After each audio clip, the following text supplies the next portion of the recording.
What happens when a CEO witnesses something so extraordinary in her own learning center that it brings her to tears?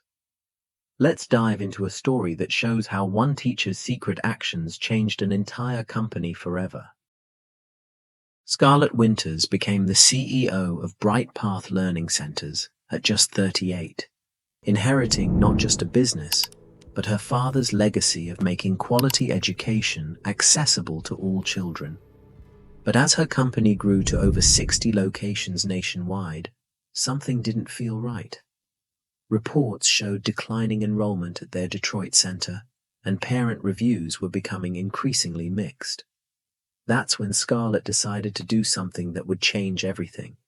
She would become someone else. She would go undercover as a teaching assistant in one of their newer locations in Detroit, a center that had been showing concerning enrollment numbers and mixed parent reviews. With the help of a professional makeup artist, she transformed herself. Her normally sleek black hair was styled into a messy brown bob, colored contacts changed her dark eyes to green, and carefully applied makeup made her appear older. She became Amelia Brown, a former teacher from California, looking to start fresh in Detroit. The center was in a disadvantaged neighborhood and housed in a renovated building. On her first day of work, Scarlett stepped through the threshold and froze. How different this place was from the polished corporate pictures she usually saw. The walls were in need of repair, the furniture was shabby, but there was something special about this place that caught her eye immediately. The building of the center pulsed with life. Children's drawings occupied every available corner, and laughter rang through the corridors. But Scarlett's eyes were immediately drawn to a tall, dark-skinned teacher named Bernard Johnson, who seemed to be everywhere at once. Bernard taught advanced math. Scarlett noticed that he showed up at the center 2 hours before classes started and stayed late after the last bell rang. Already in her first week of undercover work, she had uncovered the reason. It turned out Bernard had set up a sort of morning cafe for the kids who came to the center early, often because their parents had early shifts. He brought groceries bought with his own funds and made sure each child had a solid breakfast before starting the day. But that wasn't all. As Scarlett worked alongside him, she discovered that Bernard had developed his own innovative teaching methods. He incorporated music, movement, and real-world examples into his math lessons, making complex concepts accessible to students who had previously struggled. She watched in amazement as children who claimed to hate math began to light up during his classes. One day, while helping Bernard clean up after school, Scarlett noticed some complicated calculations on his desk. Curious, she asked about them. Bernard hesitated for a few seconds, then confessed. He kept a record of every child who had ever attended his classes, even those whose families could no longer afford the tuition. And then, as if embarrassed, he added that he quietly continued to tutor some kids for free when their parents were in dire financial straits. "I know it's against company policy," he said quietly, clasping his hands together. "But I see so much talent, so much spark in these kids. How could I slam the door in their faces just because their parents are out of work or can't afford to pay for medical treatment? Education shouldn't be a luxury." Scarlett's heart tightened. She hadn't even known about this policy, one that apparently came from middle management's interpretation of corporate guidelines. The next day, she witnessed something that moved her to tears. A former student, now in high school, came to visit Bernard. The young man, James, had been one of those students Bernard continued teaching for free. James proudly showed Bernard his college acceptance letter. He had received a full scholarship to study engineering at MIT. "Mr. Johnson," James said, his voice cracking, "I wouldn't be here without you.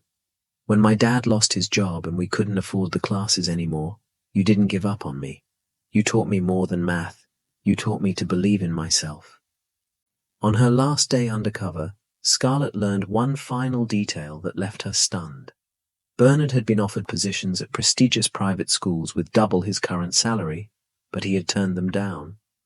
When asked why by another teacher, he simply said, "These kids need me here. Money isn't everything." After 2 weeks of working alongside these dedicated educators, Scarlett knew it was time for the truth to come out. She called for an all-staff meeting at the end of the day, claiming it was a special announcement from corporate headquarters. As the teachers gathered in the main classroom, Scarlett stood before them, her heart racing. With steady hands, she removed her brown wig, revealing her natural black hair. Then, she took out her green contact lenses and wiped away the makeup that had transformed her features. A collective gasp filled the room. Bernard rose from his seat.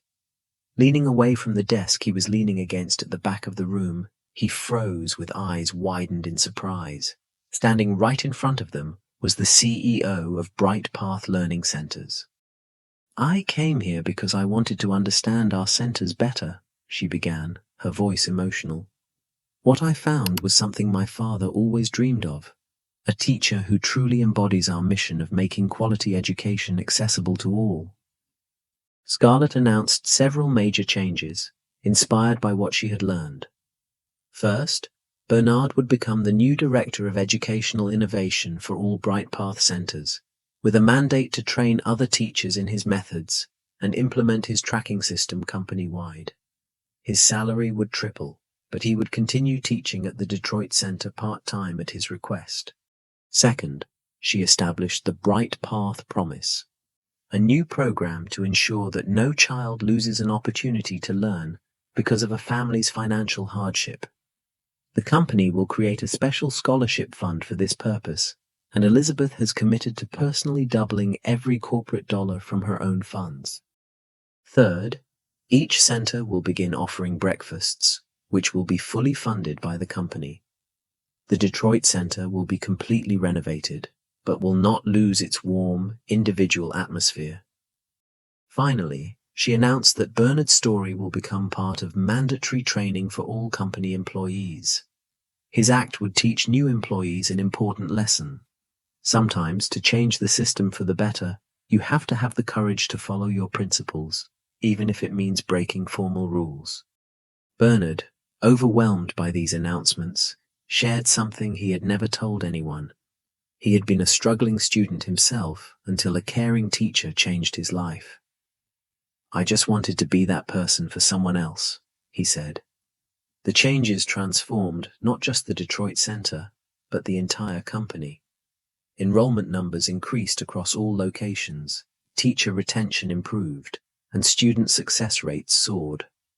The Bright Path Promise program helped hundreds of students continue their education despite financial challenges.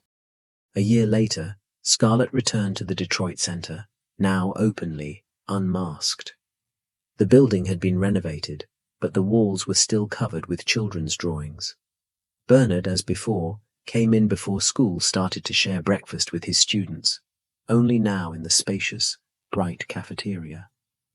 She smiled as she watched Bernard congratulate a student who had just solved a difficult equation and ceremoniously exchange fists with him, his face reflecting the same enthusiasm she had seen during her undercover work. Scarlett realized that sometimes the greatest leadership lessons come from the most unexpected places. Her father had always said that education could change lives. Thanks to Bernard, she now understood exactly what that meant. So friends, that's the story of how 2 weeks undercover changed not just a company, but countless lives. Remember, sometimes the biggest changes start with one person deciding to do what's right, even when it's not easy. And if you enjoyed this story about making a difference, don't forget to hit that subscribe button for more inspiring stories about everyday heroes. Until next time.